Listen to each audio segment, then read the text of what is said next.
ഭൈരവ മീഡിയസിലേക്ക് ഏവർക്കും സ്വാഗതം. ഇന്ന് മിഥുനം രാശിയിൽ നിങ്ങൾ ജനിക്കാനുള്ള കാരണമെന്ത്? നിങ്ങൾക്കുള്ള അനുഭവപരമായ നല്ല കാര്യങ്ങളും മോശം കാര്യങ്ങളും എങ്ങനെയൊക്കെ നിങ്ങളിലേക്ക് വന്നെത്തുന്നു? അത് നിങ്ങൾക്ക് ഏത് വിധത്തിൽ ഗുണവും ദോഷവും ചെയ്യുന്നു എന്ന് നോക്കാം. പൊതുവായിട്ട് കാലചക്ര രാശിക്ക് മൂന്നാം രാശിയായിട്ടാണ് മിഥുനം സ്ഥിതി ചെയ്യുന്നത്. ബുധൻ്റേതായ ആധിപത്യം കൊണ്ട രാശി. അതുപോലെ നിങ്ങൾക്ക് വളരെയധികം ബുധൻ്റേതായ പ്രഭാവം ബുദ്ധിപരമായ നീക്കങ്ങൾ നടത്താൻ വളരെയധികം മികച്ച ഒരു നല്ല സമയമൊക്കെ നിങ്ങൾക്ക് നൽകിക്കൊണ്ടിരിക്കും. ആ ഒരു ബുദ്ധിപരമായ നീക്കങ്ങൾ എപ്പോഴും വിജയത്തിലേക്ക് വരികയും ചെയ്യും. പക്ഷേ ചിലപ്പോൾ ബുദ്ധി മൗഢ്യമായതുപോലെ നമ്മുടേതായ കാര്യങ്ങൾ മറ്റുള്ളവർക്ക് മാത്രമായിരിക്കും ഫലപ്രാപ്തിയും വരിക. ചില സന്ദർഭങ്ങളിൽ ബുധൻ നമ്മളെ ഉയർത്തിക്കൊണ്ട് വന്നിട്ട് പൊടുന്നതിനെ തന്നെ ഇല്ലായ്മ ചെയ്യുന്ന ഒരു സാഹചര്യമുണ്ട്. ബുധൻ നല്ല രീതിയിൽ ഒരു എക്സ്പ്ലോസീവ് ആയിട്ടുള്ള ഒരു മനസ്സ് ഒക്കെ നിങ്ങൾക്ക് പ്രദാനം ചെയ്യും. എന്നാൽ അത് ഗുണമാണോ എന്ന് ചോദിച്ചാൽ ഗുണമുണ്ട്, അതുപോലെ തന്നെ ദോഷമുണ്ട്.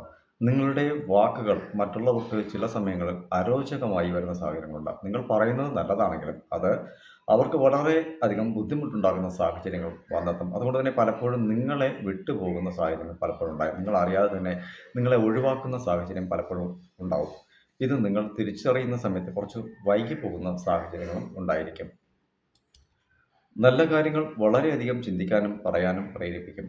അതുപോലെ നല്ലത് എന്ന് പറയുന്ന കാര്യങ്ങളെ വിനയായി ഭവിക്കുകയും ചെയ്യും. അതാണ് നല്ലതും ചീത്തയും നിങ്ങൾക്ക് ഒരുപോലെ ഉണ്ട് എന്നുള്ളതാണ്. ഒരു കാര്യം, ഒരു വാക്ക് നല്ലത് എന്ന് നമുക്ക് തോന്നുന്നുവെങ്കിൽ നിങ്ങളെ ഒപ്പമുള്ള 10 പേർക്ക് അത് അരോചകമായി നിങ്ങൾക്ക് വിരുദ്ധമായി വരുന്ന സാഹചര്യം എപ്പോഴുമുണ്ട്. ഇതിൽ മകയിരം, തിരുവാതിര, പുണർതം എന്നീ 3 പാദങ്ങളാണ് മിഥുനം രാശിക്കകത്തുള്ളത്. അപ്പോൾ ഒന്ന് ചൊവ്വയുടേതായ നക്ഷത്രവും, ഒന്ന് രാഹുവിൻ്റെ നക്ഷത്രവും, ഒന്ന് ഗുരുവിൻ്റെ നക്ഷത്രവും കൂടിയാണ്. അതായത് മകയിരം ചൊവ്വയും, തിരുവാതിര രാഹുവും, പുണർതം ആദ്യ 3 പാദം വ്യാഴവുമാണ്. അപ്പോൾ അതിൻ്റേതായ ഒരു പ്രഭാവം നിങ്ങളിലേക്ക് എപ്പോഴും ഉണ്ടാവും. ഭയങ്കരപ്പെട്ട ദേഷ്യം ഉണ്ടാവും. 2 ചിന്തകൾ എപ്പോഴും ഉണ്ടാകും.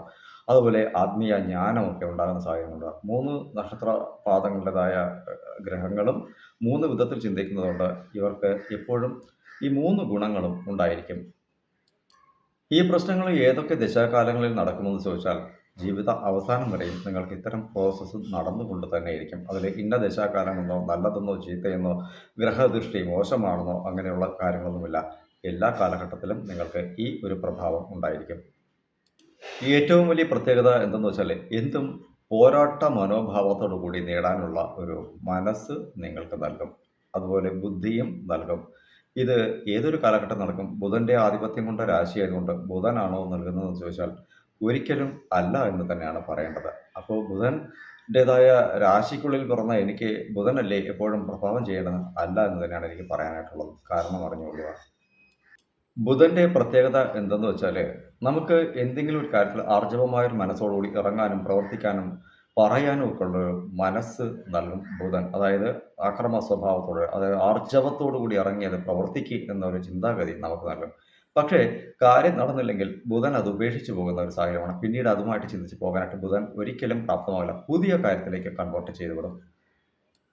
ഇതെന്തുകൊണ്ട് സംഭവിക്കുന്നു എന്ന് വെച്ചാൽ 9-ാം ഭാവം, രാശിക്ക് 9-ാം ഭാവമായ ഇടം ശനിയുടേതായ ഇടമാണ്. അതായത് കുംഭം രാശിയാണ്. അപ്പോൾ കുംഭം രാശി ശനിയുടെ വീടായതുകൊണ്ട് തന്നെ പ്രവർത്തനത്തിൽ ഒരു ആർജവമായ മനസ്സ് കൊടുത്തിട്ട് നടന്നില്ല, കാര്യം നേടാൻ പറ്റിയില്ല എന്ന് വെച്ചാൽ അതങ്ങ് ഉപേക്ഷിച്ച് പോവുക. അതായത് മുന്തിരിങ്ങയ്ക്ക് വേണ്ടിയിട്ട് ഒരുപാട് ചാടുന്ന കുറുക്കൻ്റെ പോലെ നമ്മൾ ചാടുകയും കിട്ടിയില്ലെങ്കിൽ അത് പുളിക്കുന്നു എന്ന് പറഞ്ഞിട്ട് ഒഴിവാക്കി പോകുന്ന ഒരു സാഹചര്യമാണ് ഇവിടെ വരിക.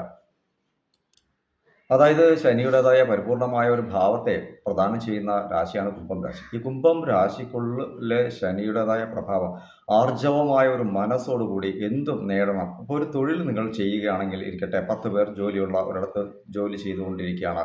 ഈ 10 പേരും ഇല്ലെങ്കിലും നിങ്ങൾ ഒറ്റയ്ക്ക് നിന്ന് ആ ജോലി ചെയ്തു തീർക്കുന്ന ഒരു സാഹചര്യം ഇവിടെ തരുന്നത് ബുദ്ധിപരമായ നീക്കങ്ങളെ ബുധൻ തന്നിട്ട് ശനി അതിനെ എഫർട്ടിലേക്ക് കൂട്ടി ഉയരങ്ങളിലേക്ക് കൊണ്ടുവരാൻ പരിശ്രമിക്കുകയും നിങ്ങൾ ഒറ്റയ്ക്ക് നിന്ന് തീർക്കുന്ന ഒരു സാഹചര്യം. അതാണ് വളരെ വേഗത്തിൽ ഒറ്റയ്ക്കാണെങ്കിലും ഞാനത് നേടുമെന്ന ചിന്താഗതി ശനീശ്വരൻ ആണ് അവിടെ പ്രദാനം ചെയ്യുന്നത്. ബുധൻ നമ്മളെ ഇളക്കി വിടുകയുള്ളൂ, നീ ഇറങ്ങിക്കോളൂ എന്ന് പറഞ്ഞിട്ട്. എന്നിട്ട് പാതി വഴിയൊക്കെ ആവുന്ന സമയത്ത് മറ്റൊരാളുടേതായ രീതിയിൽ കാര്യത്തെ കൺവേർട്ട് ചെയ്തിട്ട്, അല്ലെങ്കിൽ അയാൾ ചെയ്തോളുന്ന രീതിക്ക് കൺവേർട്ട് ചെയ്തിട്ട് നമ്മളെ വിശ്വാസം തന്ന് പറ്റിക്കും. എന്നാൽ ശനി അങ്ങനെയല്ല, നീ ഒറ്റയ്ക്ക് ചെയ്യേണ്ടവനാണ്, നീ ചെയ്യുമെന്ന് പറഞ്ഞിട്ട് നമ്മളെ പ്രോത്സാഹിപ്പിച്ചത് തീർക്കാനുള്ള മനസ്സ് അവിടെ നൽകും. ഇതാണ് ശനിയും ബുധനും തമ്മിലുള്ള ആ ഒരു കോമ്പിനേഷൻ എന്ന് പറയുന്നത്.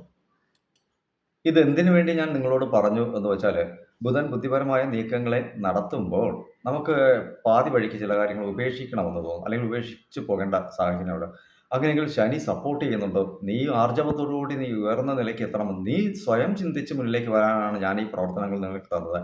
നിനക്ക് നേടണമെന്ന രീതിയിൽ നീ നേടിയാൽ ഞാൻ ഒപ്പം നിൽക്കും. അല്ല നിന്റെ ധനം മറ്റൊരാൾക്ക് സഹായം ഇതിൽ കിട്ടുന്നതിനെ മറ്റൊരാൾക്ക് സഹായിച്ച് നീ മിടുക്കനാകാനായിട്ട് ശ്രമിച്ചാൽ നിന്നെ ഉയരങ്ങളിലേക്ക് എത്തുന്ന പാതയിൽ കൊണ്ടുപോവുകയും ഞാൻ നിന്നെ തോൽപ്പിക്കുകയും ചെയ്യുമെന്നാണ്. അങ്ങനെയാണ് പലരും സമ്പത്തിൻ്റെതായ രീതിയിൽ തോറ്റു പോകുന്ന സാഹചര്യം. അപ്പോൾ നിങ്ങളെ ഞാൻ ഹൈപ്പ് ചെയ്തുകൊണ്ടാണ്, അതായത് ഉയരങ്ങളിലേക്ക് സഞ്ചരിക്കണമെങ്കിൽ നിങ്ങൾ നിങ്ങളെക്കുറിച്ച് ചിന്തിക്കണം. പ്രവർത്തനങ്ങൾ ആ രീതിയിൽ തന്നെ ആർജവത്തോടുകൂടി കൊടുത്ത് മുന്നിലേക്ക് പോയാൽ 100% ഇവിടെ ശനി നിങ്ങളെ രക്ഷിക്കുമെന്നുള്ളതിൽ സംശയം ഒന്നും വേണ്ട.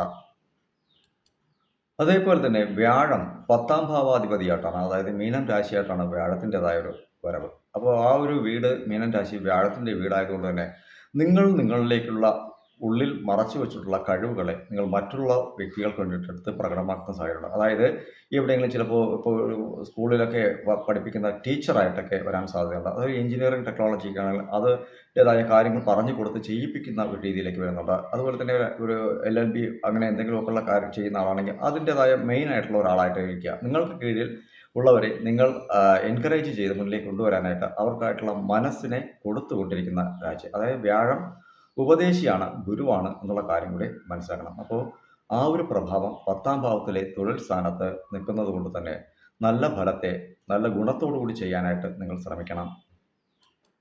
അടുത്ത കാര്യം എന്ന് പറയുന്നത് കുടുംബ കാര്യത്തിൽ, അതായത് വിവാഹ ജീവിതത്തിലേക്ക് കടന്നു കഴിഞ്ഞാൽ ഇവിടെ രണ്ടുപേരും തുല്യമായ രീതിയിൽ സഞ്ചരിക്കുന്ന വ്യക്തികളായിരിക്കും. രണ്ടുപേർക്കും ഒരേ വിധത്തിലുള്ള മനോഭാവമായിരിക്കും. ആർജവം, വേഗത ഒക്കെ കൂടിയ ആൾക്കാരായിരിക്കും ഭാര്യ, ഭർത്താവ് എന്നീ നിലകളിലൊക്കെ വരുന്നത്. അതായത് വേഗത കൂടി നിൽക്കും രണ്ടുപേർക്കും. ഒരാൾ പറയുന്ന കാര്യത്തിനെ മറ്റൊരാൾ അക്സസ് ചെയ്യണമെന്നില്ല. അയാൾ പറയുന്നതിനെ നമ്മളും അക്സസ് ചെയ്യണമെന്നില്ല. പക്ഷേ കാര്യത്തിലേക്ക് അടുക്കുമ്പോൾ രണ്ടും തുല്യമായിരിക്കും എന്നുള്ള ഒരു കാര്യം കൂടി ഇവിടെ മനസ്സിലാക്കണം.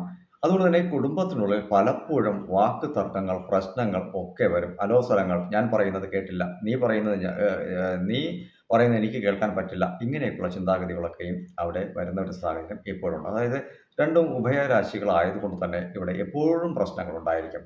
രണ്ട് വിധത്തിലെ ചിന്തകൾ അവിടെ വരികയും പ്രവർത്തനങ്ങൾ വരികയും വാക്കുവാദങ്ങൾ ഉണ്ടാകുകയും കുടുംബം പിരിയുന്ന സാഹചര്യങ്ങൾ പലപ്പോഴും ഉണ്ടായിരിക്കും. അതായത് വീട്ടിനുള്ളിൽ പ്രശ്നങ്ങളൊക്കെ ഉണ്ടാകും.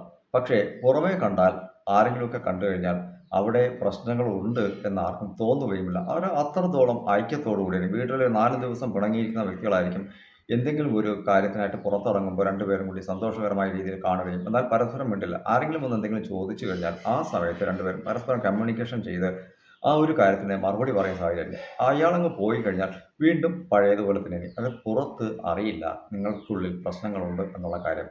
വീട്ടിൽ കുടുംബപരമായിട്ട് ധാരാളം പ്രശ്നങ്ങളും ഉണ്ടായിരിക്കും. ഇത് രാശിയിലേക്ക് ശുഭഗ്രഹങ്ങളുടേതായ ദൃഷ്ടി പതിയുമ്പോൾ നമുക്കെപ്പോഴും ഇങ്ങനെ തന്നെയാണ്.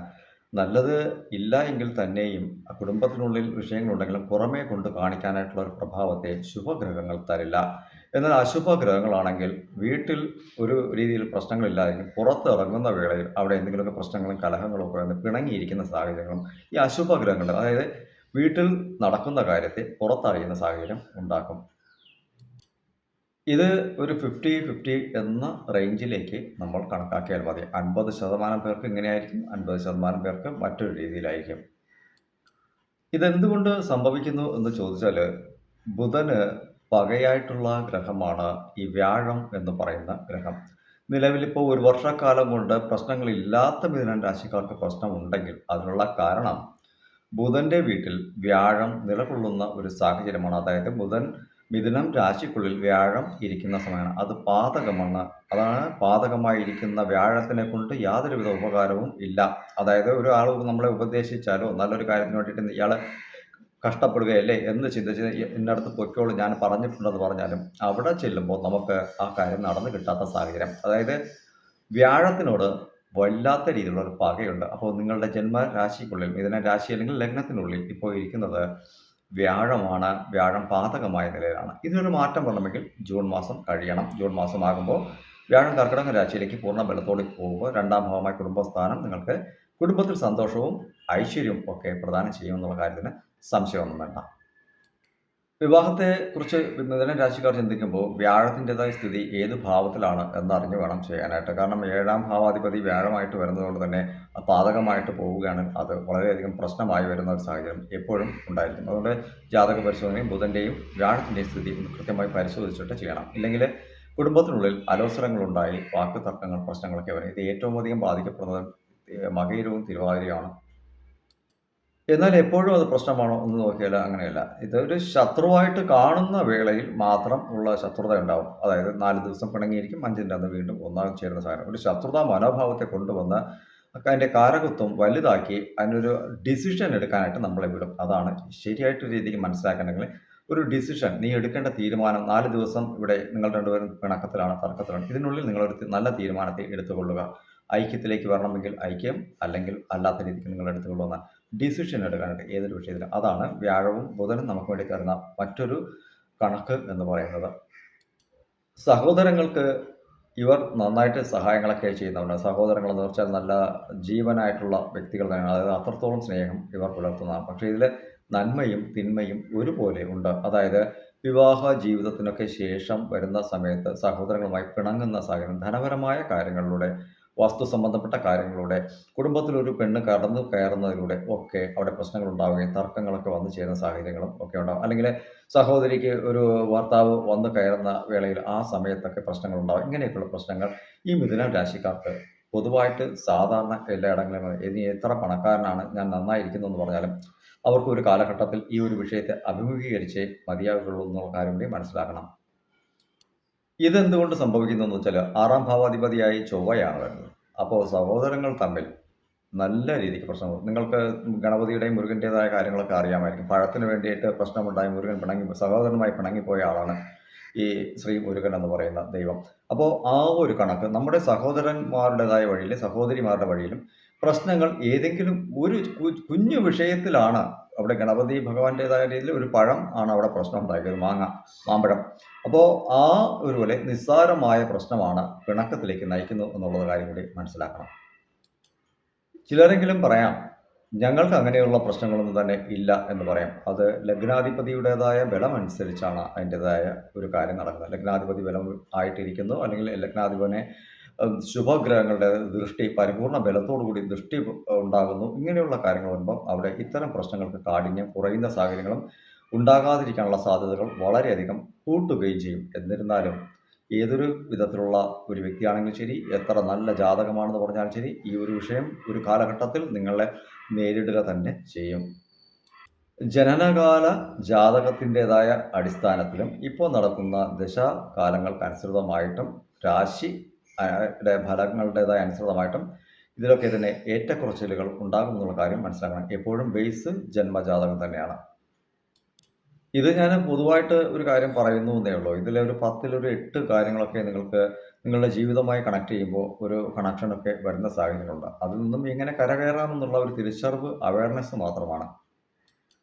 ഇത് പൊതുവായിട്ടുള്ളതാണെങ്കിലും ഇനി ദശാഭുക്തി എന്ന് പറയുന്നത്, അപ്പോൾ ദശാഭുക്തിയുടേതായ ആ കാലഘട്ടങ്ങൾ നിങ്ങൾക്ക് ഏത് വിധത്തിലായിരിക്കും ഗുണവും ദോഷവും ചെയ്യുക എന്നുള്ള ഒരു കാര്യം കൂടി അപ്ഡേഷനായിട്ട് തരാം. മിഥുനം രാശിക്കുള്ളിലെ ആദ്യത്തെ നക്ഷത്രം എന്ന് പറയുന്നത് തന്നെ മകയിരം നക്ഷത്രമാണ്. അപ്പം മകയിര നക്ഷത്രത്തിൻ്റെതായ ആധിപത്യം ചൊവ്വയുടേതാണ്. ഈ മകയിര നക്ഷത്രക്കാർ ആദ്യമായി വരുന്നത് ചൊവ്വ ദശകാലമാണ്. അപ്പോൾ ഈ ചൊവ്വ ദശകാലത്തിൽ ഒരുപാട് കഷ്ടതകളൊക്കെ അനുഭവിക്കേണ്ട സാഹചര്യങ്ങൾ എപ്പോഴും തന്നെ ഉണ്ടാകും. ഒന്നാമത്തെ കാര്യം, അവർക്ക് 6ാം ഭാവാധിപതിയായിട്ടാണ് ചൊവ്വ വരുന്നത്. പിന്നെ പ്രശ്നങ്ങൾക്ക് കാരകത്വം മാതാപിതാക്കൾ നല്ല രീതിയിൽ അനുഭവിക്കും. ചൊവ്വ നിങ്ങളുടെ ജന്മജാതകത്തിനുള്ളിൽ 3, 6, 10, 11 എന്നീ ഭാവങ്ങളിൽ ഇരിക്കുകയാണെങ്കിൽ ആ ഒരു കാലഘട്ടത്തിലൊക്കെ വളരെയധികം നല്ല ഫലത്തെ എന്തായാലും ചൊവ്വ ദശാകാലത്ത് ഉണ്ടാകും. അതായത് മാതാപിതാക്കൾ കുട്ടിക്കാലമാണെങ്കിൽ മാതാപിതാക്കൾക്ക് ആ ഒരു കാലഘട്ടത്തിൽ തീർച്ചയായിട്ടും 3, 6, 10, 11 എന്നീ ഭാവങ്ങളിൽ ചൊവ്വ സ്ഥിതി ചെയ്യുന്ന ജാതകയാണ് അല്ലെങ്കിൽ ജാതകനാണ് ആ വീട്ടിൽ ജനിക്കുന്നതെങ്കിൽ 100% മാതാപിതാക്കൾക്ക് നല്ല ഫലത്തെ ഉണ്ടാക്കിയിരിക്കും. ഈ പറയുന്ന ഘട്ടങ്ങളിൽ, അതായത് 3, 6, 10, 11 എന്നീ ഭാവങ്ങളിൽ നിങ്ങളുടെ ജന്മജാതകത്തിനുള്ളിൽ ചൊവ്വ സ്ഥിതി ചെയ്യുകയാണെങ്കിൽ നിങ്ങൾക്ക് ഈ ഒരു അവസ്ഥ നിങ്ങളുടെ ജീവിതത്തിലേക്ക് ഉണ്ടായിട്ടുണ്ടെന്ന് മനസ്സിലാക്കാം. ഇതിന് ശേഷം വരുന്ന രണ്ടാമത്തെ ദശാകാലം എന്ന് വെച്ചാൽ രാഹു ദശാകാലമാണ്. അപ്പോൾ ഈ രാഹു ദശ എന്ന് പറയുമ്പോൾ തന്നെ തിരുവാതിര നക്ഷത്രക്കാർക്ക് ആദ്യത്തെ 18 ആണ്ടുകാലം കൃത്യമായിട്ടും വന്നിരിക്കും. ആ ഒരു കാലഘട്ടം എന്ന് പറയാൻ ഇപ്പോൾ ജനിച്ച സമയത്തിനനുസൃതമായിട്ട് കൂടുകയും കുറയുകയും മിനിമം ഒരു 10 വർഷം എടുത്താലും 10 വർഷത്തെ കാലത്ത് അവർക്ക് രാഹു ദശാകാലം തന്നെയായിരിക്കും തിരുവാതിര നക്ഷത്രക്കാർക്ക്. അതുപോലെ മകയിര നക്ഷത്രക്കാർക്ക് ആദ്യത്തെ ചൊവ്വ ദശാകാലം കഴിഞ്ഞ് രണ്ടാമത് രാഹു ദശയാണ് അവർക്ക് വരുന്നത്. രാഹു സ്ഥിതി ചെയ്യേണ്ടതും 3, 6, 10, 11 എന്നീ ഭാവങ്ങളിൽ തന്നെയാണ്. ഇപ്പോൾ നിങ്ങളുടെ ജന്മജാതകത്തിൽ അത്തരത്തിലൊരു സാഹചര്യത്തിൽ ഈ രാഹു ഇല്ല എങ്കിൽ തന്നെയും ഇവിടെ ശുക്രൻ്റേതായ ഒരു ബലം അല്ലെങ്കിൽ ദൃഷ്ടി ആ ഭാവത്തിലേക്ക് പതിയുന്നു എന്നുണ്ടെങ്കിലും രാഹു വളരെയധികം നല്ല ഫലമായിരിക്കും നിങ്ങൾക്ക് പ്രദാനം ചെയ്യുന്നത്. അല്ലാത്തവർക്ക് അതിൻ്റെതായ ഇരട്ട ചിന്തകൾ, ഇരട്ട മനോഭാവങ്ങൾ, ഞാൻ എന്ന ഭാവമൊക്കെ ഇവിടെ പ്രദാനം ചെയ്യും. രാഹു മോശമായ ഒരു നിലയിലാണെങ്കിൽ നമുക്ക് പഠിത്തം സംബന്ധപ്പെട്ട കാര്യത്തിലൊക്കെ വളരെയധികം ബുദ്ധിമുട്ടുകളൊക്കെ അനുഭവിക്കേണ്ടത്. അത് പഠനം പൂർത്തിയാക്കാൻ പറ്റാത്ത സാഹചര്യങ്ങളുണ്ടാകും. പുസ്തകം തുറന്ന് വെച്ച് കഴിഞ്ഞാൽ പഠിക്കാനുള്ള ഒരു മനസ്സുണ്ടാവില്ല. മറ്റേതെങ്കിലും ചിന്തകളിൽ മനസ്സ് വ്യാപൃതമായി ഇങ്ങനെ നടക്കുന്ന സാഹചര്യം ഉണ്ടായിരിക്കും. അതുപോലെ അനാവശ്യമായ കാര്യങ്ങളൊക്കെ ചിന്തിച്ച് അലസനായി ഇരിക്കുന്ന ഒരു സാഹചര്യം. തൊഴിലിടങ്ങളിലാണെങ്കിൽ നമുക്കൊരു അലസമായ മനോഭാവം. എന്തിനാണെങ്കിലും ഇപ്പോൾ ജോലി ചെയ്തിട്ട് എത്രത്തോളം ചെയ്തിട്ടും ഒരു പ്രയോജനമില്ല. കുടുംബത്തിനുള്ളിൽ ചെന്ന് കയറിയാൽ നമുക്കൊരു വിലയില്ല, നമ്മളെ മതിക്കുന്നില്ല, നമുക്കൊരു കാര്യം ചെയ്തു തരുന്നില്ല. ഇങ്ങനെയുള്ള ഒരുപാട് കാര്യം കുടുംബത്തിലുള്ള ആരും തന്നെ നമ്മളെ അംഗീകരിക്കുന്നില്ല. ഇങ്ങനെ തൊഴിലിടത്ത് ചെന്ന് കഴിഞ്ഞാൽ നമുക്ക് എപ്പോൾ പോയാലും നമുക്ക് പ്രശ്നങ്ങളാണ്, വഴക്കുകളാണ്. ഇങ്ങനെയുള്ള കാര്യങ്ങളൊക്കെ ഈ രാഹു മോശകരമായ രീതിയിൽ ചിന്തിക്കും. നിങ്ങൾ ചെയ്യുന്നതൊക്കെ കറക്റ്റ് തന്നെയായിരിക്കും. പക്ഷേ കേൾക്കുന്നത് മുഴുവൻ അതിന് ഓപ്പോസിറ്റ് ആയിട്ടുള്ള കാര്യങ്ങൾ നിങ്ങളിലേക്ക് വന്നെത്തിക്കൊണ്ടേയിരിക്കും. വീട്ടിൽ ഭാര്യ ഭർത്താവ് തമ്മിലാണെങ്കിൽ പോലും ഒന്ന് വിളിച്ചു, വിളി കേട്ടില്ല. കേട്ടു നമ്മളൊന്ന് മറുപടി പറയാൻ താമസിച്ചു പോയി. സ്പോട്ടിൽ തന്നെ അടുത്ത പ്രശ്നം അവിടെ ആരംഭിക്കും. പ്രശ്നമൊന്നുമില്ല താനും. വിളിച്ചു, ഉടനെ മറുപടി കേട്ടില്ല. അതാണ്. അടുത്തതായിട്ട് വരുന്നത് വ്യാഴൻ്റേതായ ദശാകാലമാണ്. ഇത് പുണർന്ന നക്ഷത്രക്കാർക്കാണ് ആദ്യമായിട്ട് വരുന്നത്. ഈ വ്യാഴം എന്ന് പറയുന്ന ഗ്രഹം 1, 5, 7, 9, 11 എന്നീ ഭാവങ്ങളിലൊക്കെ വ്യാഴം സ്ഥിതി ചെയ്യുന്നതാണ്. അല്ല കാലചക്ര രാശിക്ക് നിങ്ങളുടെ ലഗ്നത്തിൻ്റെതായ 1, 5, 9, 7, 11 എന്നീ ഭാവങ്ങളിലൊക്കെ സ്ഥിതി ചെയ്യുകയാണെങ്കിൽ ഗുണകരമായ നല്ല കാര്യങ്ങൾ നിങ്ങളുടെ ജീവിതത്തിലും ഉണ്ടാകും. കുട്ടിക്കാലത്താണെങ്കിൽ മാതാപിതാക്കൾക്ക് നല്ല ഫലത്തെ പ്രദാനം ചെയ്യും. വളരെ അധികം നല്ല ഫലങ്ങൾ തന്നെയായിരിക്കും വ്യാഴം നിങ്ങൾക്ക് നൽകുക. അതുപോലെ തന്നെ 7ാം ഭാവത്തിൻ്റെ ആധിപത്യം വ്യാഴത്തിനായതുകൊണ്ട് ആ ഒരു ഭാവത്തിൽ വ്യാഴം ഉണ്ടെങ്കിൽ വിവാഹ കാലഘട്ടം എത്തുമ്പോൾ വ്യാഴം ആ ഒരു കാലഘട്ടത്തിൽ കറക്റ്റായിട്ട് ദശാകാലമോ അല്ലെങ്കിൽ അപഹാരമോ ഒക്കെ നടത്തുന്ന ഒരു സാഹചര്യമാണ്. 100% ആ ഒരു കാലഘട്ടത്തിൽ നിങ്ങൾക്ക് വിവാഹത്തിനായിട്ടുള്ള കാലഘട്ടം ആഗതമായിരിക്കുന്നു എന്ന് കൃത്യമായിട്ട് തന്നെ നിങ്ങൾക്ക് മനസ്സിലാകും. ഇതേ വ്യാഴം അതായത് ഗുരു 6, 8, 12 എന്നീ ഭാവത്തിലാണ് നിങ്ങളുടെ ജന്മജാതകത്തിലുള്ളതെങ്കിൽ ഈ പറഞ്ഞതിൻ്റെ ഓപ്പോസിറ്റ് ആയിട്ടുള്ള ഫലങ്ങൾ അനുഭവിക്കേണ്ടതായിട്ടും വരുമെന്നുള്ളതാണ്. അതായത് മറഞ്ഞ് നമ്മൾ പറയുന്ന കാര്യങ്ങളൊക്കെ നമുക്ക് വിപരീതമായിട്ട് വന്ന് നമുക്ക് മാക്സിമം ടോർച്ചറിങ് നൽകും. ചിലരൊക്കെ തന്നെ ആത്മഹത്യ ചെയ്താലോ എന്ന് വരെ പലപ്പോഴും ചിന്തിക്കുന്ന രീതിയിലേക്ക് നമ്മളെ കൊണ്ടുവരും. എത്രത്തോളം നന്മകൾ പഠിച്ചിട്ട് പ്രയോജനമില്ല. പഠിച്ചാൽ അതിൻ്റെതായ ശമ്പളം ശരിയായിട്ട് കിട്ടുന്നില്ല. ആ ശമ്പളം വീട്ടുകാർക്ക് കൊടുത്തു കഴിഞ്ഞാൽ അല്ലെങ്കിൽ ഒരു കാര്യം നല്ല കാര്യം ചിലവാക്കിയാൽ അതിന് മൊത്തത്തിൽ അതിൻ്റെതായ പഴികളും പ്രശ്നങ്ങളും ഒക്കെ വരുന്നു. കുടുംബത്തിലുള്ളവർ പോലും നമ്മളെ കേൾക്കാത്ത സാഹചര്യങ്ങൾ. മൊത്തത്തിൽ പ്രശ്നങ്ങൾ ഇങ്ങനെ എല്ലായിടത്തും നന്മകൾ തിന്മകളാക്കി മാറ്റും. ഈ വ്യാഴത്തിൻ്റെ ദശാകാലം കഴിഞ്ഞിട്ട് വരുന്നതാണ് ശനി ദശാകാലം. ഈ ശനി ദശാകാലത്ത് ചിലരെയൊക്കെ തന്നെ ശനി ഭഗവാൻ ടോപ്പായ അവസ്ഥയിലേക്ക് കൊണ്ടുപോകും. ഈ രാശിയിൽ പിറന്ന പലരെയും ഉന്നതമായ നിലകളിൽ കോടീശ്വരന്മാരായി ഇരിക്കേണ്ട സാഹചര്യം. അതായത് ഇപ്പോൾ AI ടെക്നോളജി എന്നൊക്കെ പറയുന്നത് ആർട്ടിഫിഷ്യൽ ഇൻ്റലിജൻസ് എന്ന് പറയുന്ന സാഹചര്യങ്ങളിലൂടെ നടത്തി കൊണ്ടുപോയി അവരെ വലിയ നിലയ്ക്ക് കൊണ്ടുപോയി. അതുപോലെ IT ഫീൽഡ് എന്ന് പറയുന്നത് ചിലർക്ക് സ്വന്തം കമ്പനി വരെ ഉണ്ടായിരുന്നവർ ധാരാളം ഉണ്ടായിരിക്കും. ചിലർ വിദേശ രാജ്യങ്ങളിൽ വലിയ തോതിലുള്ള ബിസിനസ്, വിദേശത്ത് പോട്ടെ നമ്മുടെ നാട്ടിൽ തന്നെ വലിയ രീതിയിലുള്ള ബിസിനസ്സൊക്കെ നടത്തിക്കൊണ്ടുവരാനും ശനി നല്ല രീതിക്ക് സപ്പോർട്ട് ചെയ്യും. ഏതൊരു വിഭാഗത്തിലാണെങ്കിലും ശനി ജന്മജാതകത്തിൽ നല്ലൊരു രീതിയിലാണെങ്കിൽ 100% നിങ്ങളെ സപ്പോർട്ട് ചെയ്യും. എന്നാൽ കുറച്ച് പേർക്കെങ്കിലും ഒരു 80% പേർക്കെങ്കിലും നല്ല രീതിക്ക് കൊണ്ടുപോയിട്ട് അതിനെ ടോപ്പിൽ നിന്നും പൊടുന്നനെ ചവിട്ടി താഴത്തേക്ക് ഇടുന്ന സാഹചര്യവും ശനി ചെയ്യും. കാരണം മോശമായ ഒരു അവസ്ഥയിൽ വരുന്നെങ്കിൽ 100% ആ ഒരു കാര്യവും ചെയ്തിരിക്കും എന്നുള്ളതാണ്. ശനീശ്വരൻ ലഗ്നത്തിൻ്റെ 3, 6, 10, 11 എന്നീ ഭാവങ്ങളിലൊക്കെ ഇരിക്കുകയാണെങ്കിൽ ഞാൻ പറഞ്ഞ പോലെ നല്ല രീതിയിലുള്ള ഒരു ബലം നൽകുകയും തൊഴിൽപരമായ രീതിയിൽ മുന്നിലേക്ക് വരാൻ വളരെയധികം സഹായിക്കുകയും ചെയ്യുന്ന ഒരു ജാതകമായിട്ടായിരിക്കും നിങ്ങൾക്കത് ഫലം ചെയ്യുക. അതുപോലെ ബുധൻ എന്ന് പറയുന്ന ഗ്രഹം 1, 5, 7, 9, 11 എന്നീ ഭാവങ്ങളിൽ ഇരുന്നാൽ നമുക്ക് നല്ല ബുദ്ധിയും വിവേകവും അറിവും ഒക്കെ തന്ന് നമുക്ക് നല്ല നേട്ടങ്ങളിലേക്ക് കൊണ്ടുപോകുന്ന ഒരു സാഹചര്യം എപ്പോഴുണ്ട്. ഉയരങ്ങളിലേക്ക് കൊണ്ടുപോയി നല്ല ഉന്നതമായ നിലകളിൽ എത്തിച്ച് നമുക്ക് അല്ല അനുകൂലമായി, അതായത് താഴേക്കിടയിൽ നിന്നും ഉയരങ്ങളിലേക്ക് എത്തുമ്പോൾ അത്രത്തോളം ആൾക്കാരുടേതായ ഒരു സമ്പർക്കം നമുക്കുണ്ടാവും. അതുപോലെ അവർ നമുക്ക് പല വിധത്തിലുള്ള സഹായങ്ങൾ ചെയ്യുന്നുണ്ടാവും. എന്നാൽ ഈ പറയുന്നത് പോലെ ഏഹ്, പാല് കൊടുത്ത കൈക്ക് തന്നെ കടിക്കുന്ന ഒരു പ്രഭാവവും അവിടെ ഉണ്ടാവും. നിങ്ങളെ വളർത്തിക്കൊണ്ട് വരുന്നവർ തന്നെ നിങ്ങളെ കൊല്ലുന്ന സാഹചര്യവും ഉണ്ടാവും. ബുധന് അങ്ങനെയും ഒരു സാഹചര്യം ഉണ്ടെന്നുള്ള കാര്യം മനസ്സിലാക്കണം. അടുത്തതായിട്ട് കേതുവാണ് വരുന്നത്. കേതു ദശാകാലം നടക്കുക, അല്ലെങ്കിൽ കേതു അപഹാരമായിട്ട് വരിക, ഇങ്ങനെയൊക്കെയുള്ള കാലങ്ങളൊക്കെ ആണെങ്കിൽ ചിലർക്ക് മാത്രം നല്ലത് കിട്ടും. അതെങ്ങനെയാണെന്ന് വെച്ചാൽ 3, 6, 10, 11 എന്നീ ഭാവങ്ങളിൽ കേതുവിൻ്റെ സ്ഥിതി ഉണ്ടെങ്കിൽ ആ ജാതകത്തിന് വളരെയധികം കഷ്ടതകളൊന്നും അനുഭവിക്കേണ്ടി ആയിട്ട് വരില്ല.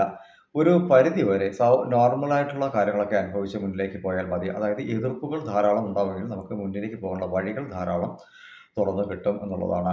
ഇത് ഈ ഒരു ഭാവങ്ങളിൽ അല്ല എന്നുണ്ടെങ്കിൽ മാത്രം നിങ്ങൾക്ക് വളരെയധികം ദുഃഖങ്ങളുണ്ടാവുകയും തൊഴിൽപരമായ രീതിയിൽ ഭയങ്കരപ്പെട്ട നഷ്ടങ്ങൾ വരികയും സുഹൃത്തുക്കൾ അതുപോലെ തന്നെ പാർട്ട്ണർഷിപ്പ് ബിസിനസ്സൊക്കെ തകരാറായി, അതായത് നേർ എടുത്ത് കമഴ്ത്തുന്ന പോലെ കമഴ്ത്തി എന്ന് വേണമെങ്കിൽ പറയാം. ആ രീതി കമഴ്ത്തി രോഗാവസ്ഥയിലേക്കും മനോദുഃഖത്തിലേക്കും ആത്മഹത്യയിലേക്കും വരെ കൊണ്ടുചെന്നെത്തിക്കുന്ന സാഹചര്യങ്ങൾ ഉണ്ടാവും.